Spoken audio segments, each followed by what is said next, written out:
right, dermatology. So let me jump right in. Another really important thing about CRO when you have a legacy brand like this is the technical debt. So I pulled a console poll, and there is a ton of errors that are happening on their typography in different scenarios. It's causing speed issues as well as some structural things. So I would address that first and foremost. Another thing that is interesting in the way that they are building on their shopping cart is they aren't using some of the latest tools, but just like it was said earlier with Cassie and with Chase, like when you have a legacy brand, you have to look at bigger things. You really have to dive in, like, what is it going to do? I noticed that they do have, their cashback side on Shop Pay, but they're not leveraging certain things in Shopify 2.0 checkout. And the other big thing I noticed in diving into their brand, like dermatology, like the whole goal is medicated skincare that helps improve. But the way that even their logo on mobile is showing, like, it is so small, and the way that they've done that, they should have a mobile specific lineup, as well as when they're moving down the page, they have tons of reviews of some of their larger pieces of bestsellers. But they're not consistent in some of their badges. So like in the way that this one obviously was on Cosmopolitan, they have different things here, but they're not specific to mobile. So when I pulled over on their desktop, you can read things a little bit better, but there's still a lot of gap and white space. So they're not leveraging the full structure of what we can use the internet for. One of the biggest things I always say when you're looking at CRO of a big brand is leverage it for internet use, but also make it a customer journey that makes sense. So is it easy to navigate? Is it less than 3 clicks to buy everywhere in their site? That's super important. And there was a few spots in here that they were not selective of simple add to cart scenarios. I also think in terms of their directions, because it's a medical grade skincare brand, you're looking at problems getting all the way to the cart that don't have more education through. So for example, this is one of their best sellers that I've actually bought this product. I know the things. When I load it, you notice there was a little video that just popped up and then it went away. And I think there is some not only speed issues, but there is more things that we're noticing on the technical side. I did like this before and after, but it's not dynamic in the way that was quite as intuitive. It was after I clicked it. So if you notice when I pulled it, then I could actually get it. It wasn't available to move at first.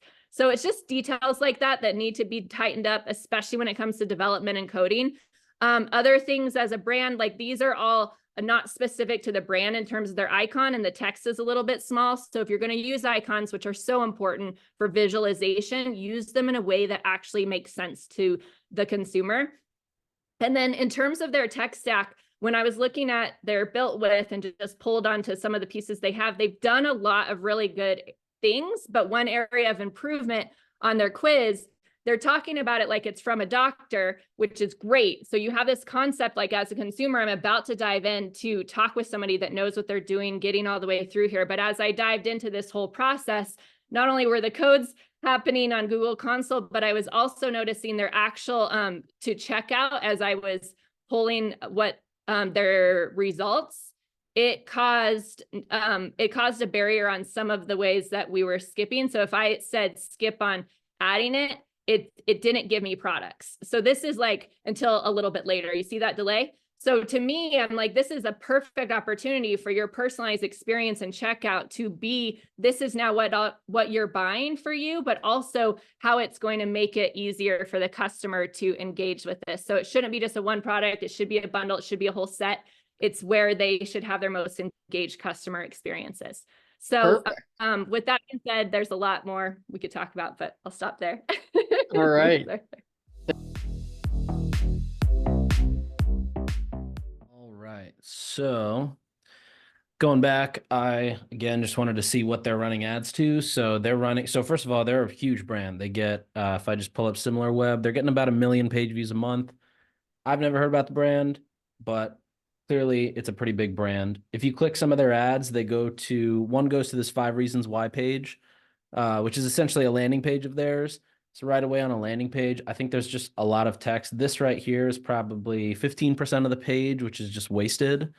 Also, their 5 reasons are all value props. So, it talks about being a holy grail eye mask. It talks about dramatic results, but they're not necessarily fully benefits, and they also don't really reverse engineer what are the top things mentioned in reviews.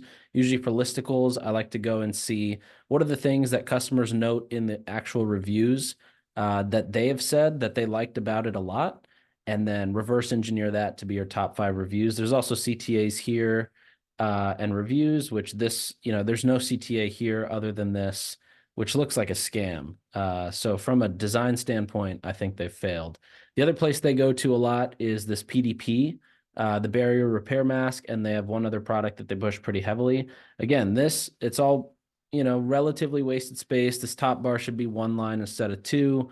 You've got a nav bar, then you've got a second nav bar, which sometimes can work well.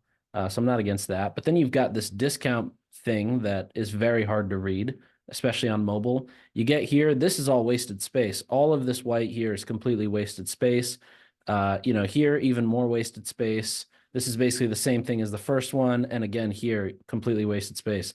I'm a huge fan of turning PDP images into things that can actually be relevant to the customer.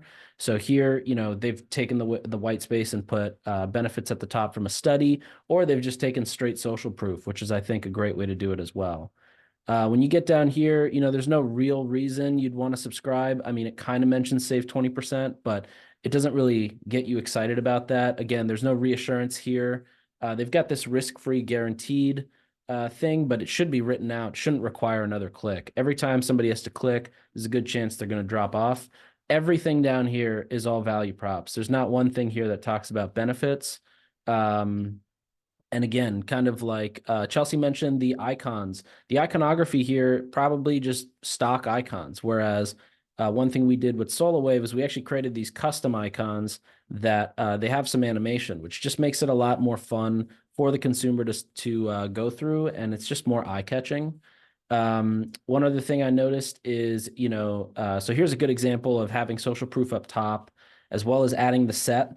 And then not only the set, but over here, you can actually identify where in your skincare routine is this product. And then if you want to learn about the next step, you can easily go and add that product to the cart. So I think they just missed a lot of easy things. There's really no social proof here. There's not much credibility. Granted, they're a huge brand. They get 1 million page views a month. So people probably know the general thing that, they're legit, but, don't just tell me you've got 31 reviews and make me go read them all the way at the bottom. Start bringing that, incorporating that up at the top. I'll stop there. All right. That's a tough one. Wow. Good luck, Aaron and Carolina. Oh man. Gosh, you guys. I mean, flip a coin. You both nailed it. Truly. I mean, really, really great job. I'm going to do this on the fly because I actually don't know who my vote is going to. So I'm just going to you're going to hear me verbally kind of talk it out. Chelsea, I love that you started with kind of that technical debt conversation. I think that's a really, really smart approach to a huge brand. And I love how you kind of outlined that they're like table stakes, that they left some of that easy optimizations on Shopify 2.0, Shopify Plus checkout kind of on the table. To me, that was just, I love how you went right there because they're huge and they clearly know what they're doing. I actually bought their eye mask last night. Funny enough, I just had to say that out loud to this group. So I was kind of chuckling to myself as you guys were going through this. I definitely agree with you, Chelsea. There's a huge opportunity to kind of amplify the brand from, top of funnel all the way through, make it more about, not just about the value proposition of the products, but really about the brand itself, who they are, what they stand for. There's so much noise in this space. Not just beauty, but specifically skincare and skincare that shows medically proven results. So to me, that's huge. I'm being completely honest when I tell you last night, I was trying to dig into it myself just as a consumer, having no idea that this was going to be on the docket today. So I really love that you had shared that. Nick, I totally agree with you on that 5 reasons why landing page. There was just way too much text and clutter. And again, as a true consumer, I that overwhelms me. I may be a rarity to say that, but you know, even if you lose a few people in that route, a few is too many. I agree with you from a design aspect, you know, that I think it was like that coupon at the bottom of that page just kind of looked a little outdated and a little bit, it didn't kind of fit with the total brand aesthetic. I agree with you on the PDP images. Turning them more into a value proposition is huge. I thought that was spot on. Even pulling up more of that before and after into that product carousel to show more about that would be a good idea. And as I'm saying this, I think, Nik, where you are going to get my vote, because what I really kind of aligned with as a consumer again was that build your routine. I truly feel like there is a master of thinking around how to grow that AOV and grow your bag, and you really have to meet the user where they are in the journey. So simply saying, hey, you may also like, or serving up product recommendations that, you know, are within the same category, the same collection, or what have you, instead of really thinking about it from where the user is of, hey, when do I do this? I wash my face, I put on my toner, I do this XYZ, when do I put on my eye mask? So really kind of laying that out and being more educational while also kind of secretly from like a CRO perspective, building that basket is huge. And then also making it easier to kind of complete that bag and complete that purchase. So Nik, you have my vote. Chelsea, like phenomenal job. I thought you both that was probably the hardest round yet, and also such a phenomenal brand to do this evaluation. And so kudos to you both.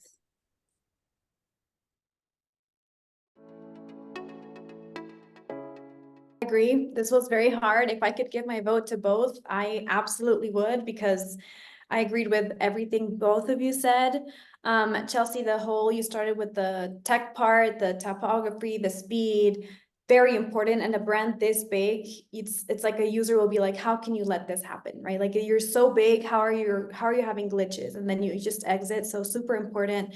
The checkout 2.0, again, we've mentioned earlier, such a huge opportunity to increase that checkout to transaction rate with reviews and testimonials and upsells and value props. So really make use of that is so important. They're saying they're a medical grade skincare brand, right? And really honing in on the educational part is so important.